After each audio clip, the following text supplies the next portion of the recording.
Nobody sits you down and teaches you how money actually works. Not school, not your parents, not your job. You figure it out the hard way through bad decisions, wasted years, and the slow realization that something is fundamentally off about how you've been thinking about money. Today, I want to share the rules that changed everything. Not motivational advice, not generic tips, the actual mental shifts that separate people who build wealth from people who stay stuck. Let's begin.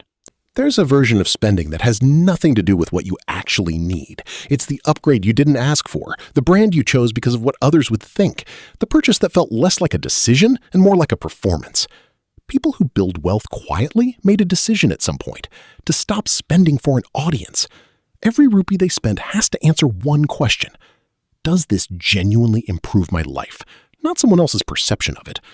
When you stop buying for approval, your money stops leaking in ways you can't even track.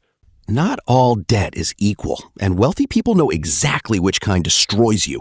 Borrowing to buy something that grows in value can make sense. Borrowing to buy something that immediately loses value, a car, a gadget, a fashion item, and then paying interest on top of that loss, that's a double punishment. Here's something almost nobody talks about. The moment most people earn more, they spend more. A better salary becomes a better apartment, a better car, better everything. And the savings rate stays exactly the same. Wealth is not built by earning more. It's built by keeping more of what you earn. The people who actually get ahead treat every income increase as an investment opportunity, not a lifestyle upgrade. The gap between what comes in and what goes out, that gap, compounded over time, is the entire game. Impulse is expensive. Every retail environment, every app, every advertisement is specifically designed to make you feel like you need something right now. The countdown timer, the only 3 left, the flash sale. These are not accidents. They are psychology weaponized against your wallet. One of the simplest and most powerful things you can do is introduce a delay. Sleep on it. Come back tomorrow. Most of the time, you won't come back at all. And that's the point. Patience isn't a virtue. In finance, it's a strategy. Ask most people where their money went last month. They'll give you a rough idea at best. Wealthy people treat their personal finances the way a business treats its accounts. They know what comes in, they know what goes out, and they actively look for the places money quietly disappears. Subscriptions, small recurring charges, habits that add up invisibly. You cannot manage what you don't measure. This is not complicated. It's just disciplined. There are some financial rules that wealthy people treat as personal laws, not guidelines, not goals, but lines they simply do not cross.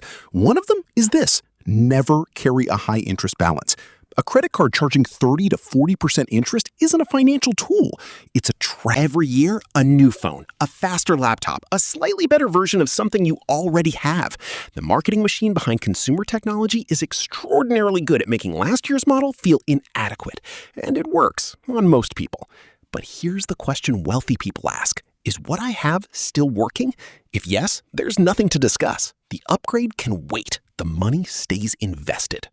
Money can be earned back. Time cannot. Wealthy people are almost obsessive about how they spend their hours, not in a rigid, joyless way, but with intention. They are selective about what they consume, what they commit to, and where their focus goes. The hours you spend passively consuming are hours not spent learning, building, or creating.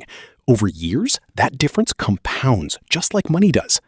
Guard your time like it's your most valuable currency. Because it is. Your financial behavior is heavily shaped by the people around you. If overspending is normal in your circle, you'll overspend. If debt is normalized, you'll normalize it. If nobody in your environment talks about investing or long-term thinking, it simply won't feel urgent.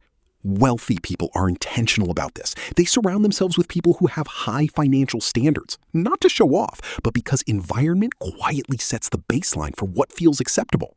Raise your baseline. Change your circle if you have to.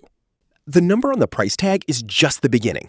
What's the maintenance cost, the insurance, the time it consumes, and perhaps most importantly, what would that money have grown into if you had invested it instead? This is called opportunity cost, and most people never think about it. A purchase that looks affordable on the surface can be extraordinarily expensive when you calculate its full price over time. Wealthy people run this calculation automatically. It becomes instinct.